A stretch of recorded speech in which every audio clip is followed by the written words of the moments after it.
ఖర్చులు తగ్గాలి, మీ జీవన ప్రమాణాలు మెరుగ్గా ఉండాలి. అవి జరిగాయని మిమ్మల్ని అడుగుతున్నా. 5 ఏళ్లు బాధుడే బాధుడు.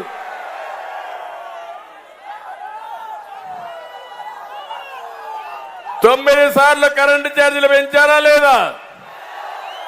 కరెంటు ఛార్జీలు పెరిగాయి, పెట్రోల్ డీజిల్ పెరిగింది, ఆర్టీసీ రేట్లు పెరిగాయి, నిత్యావసర వస్తువుల ధరలు పెరిగాయి, పన్నులు పెరిగాయి, ఆస్తి పన్ను పెరిగింది.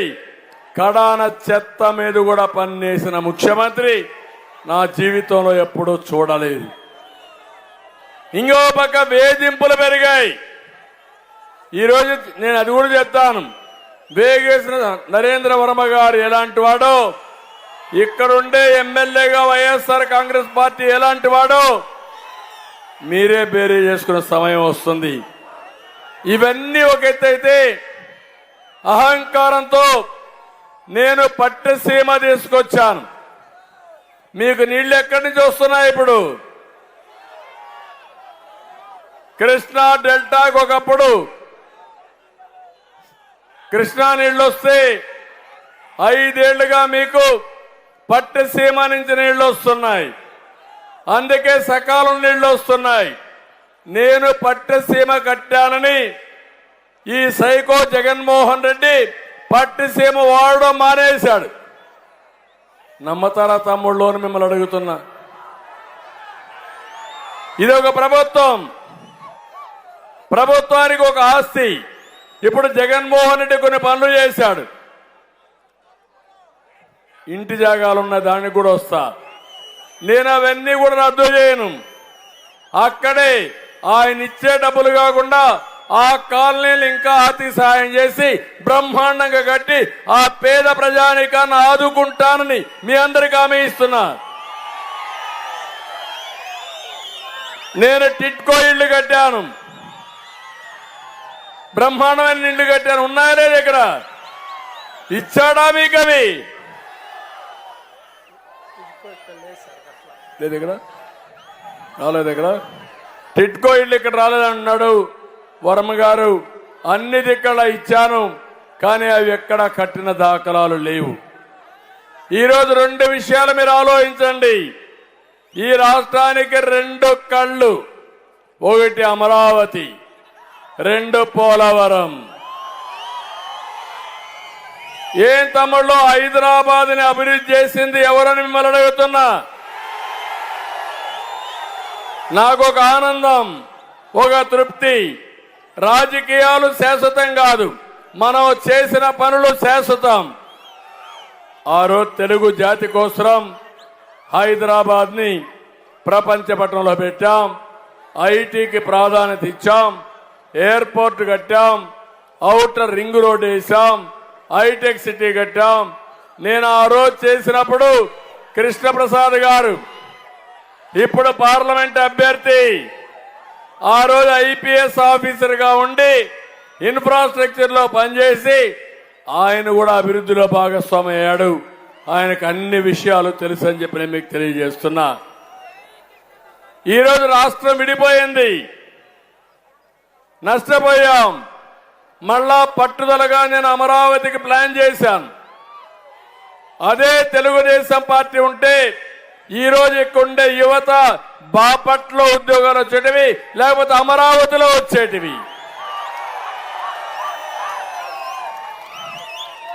తెల్లవారితో పోయి సాయంత్రం కూడా రావాలంటే వచ్చేవాళ్ళు. ఈ రోజు నేను అడుగుతున్నా, అమరావతి ఏమైనా అభివృద్ధి అయిందా అని మిమ్మల్ని అడుగుతున్నా.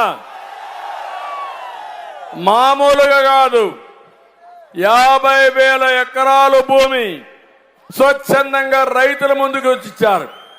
ప్రపంచంలో ఎక్కడా జరగలేదు. నా మీద నమ్మకంతో అమరావతి వస్తే రాష్ట్రం బాగుపడుతుందంటే నేనే వాళ్ళకు ఒక ప్యాకేజ్ ఇచ్చాను.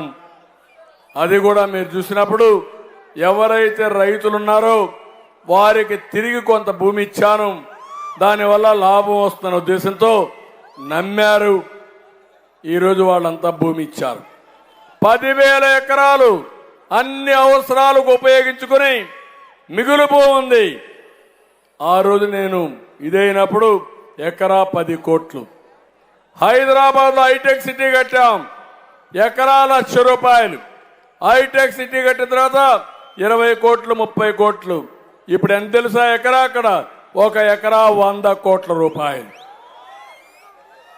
అలాంటిది కనీసం 3-4 లక్షల కోట్ల రూపాయలు ప్రజాధనాన్ని విధ్వంసం చేసిన దొంగ చరిత్రహీనుడు ఈ జగన్మోహన్ రెడ్డి.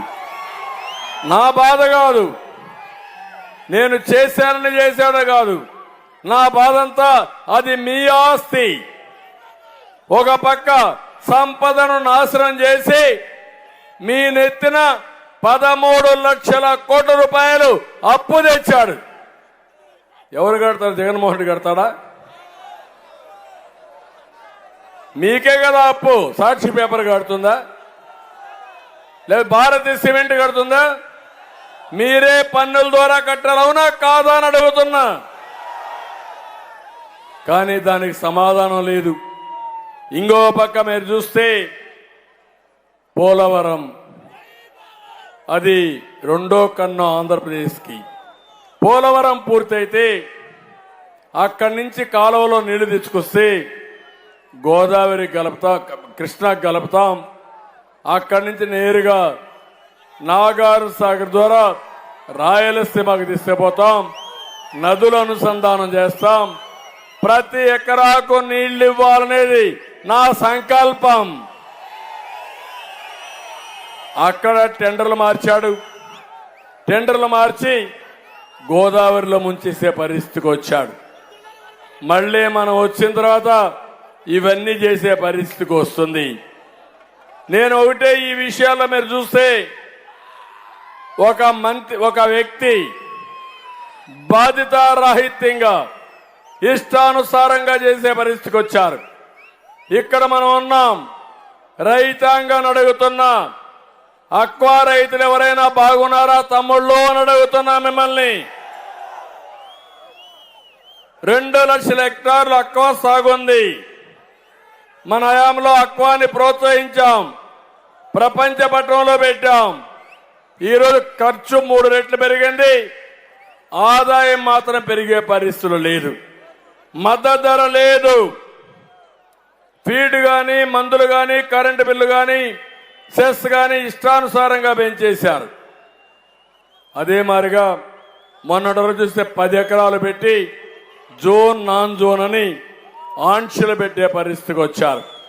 నేను ఒకటే హామీ ఇస్తున్నా, ఈ రాష్ట్రానికి కోస్టల్లో అక్వాకల్చర్ అవసరం.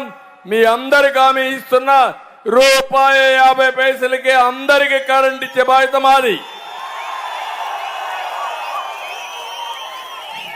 ఏఎంసీ సెస్ గాని, నీటి పన్ను గాని, ట్రాన్స్ఫార్మర్ రేట్లు గాని, జీవో నెంబర్ ఇవన్నీ కూడా ఇష్టానుసారంగా చేశారు. కడాన మత్స్యకారుల్ని దెబ్బతీసే విధంగా 200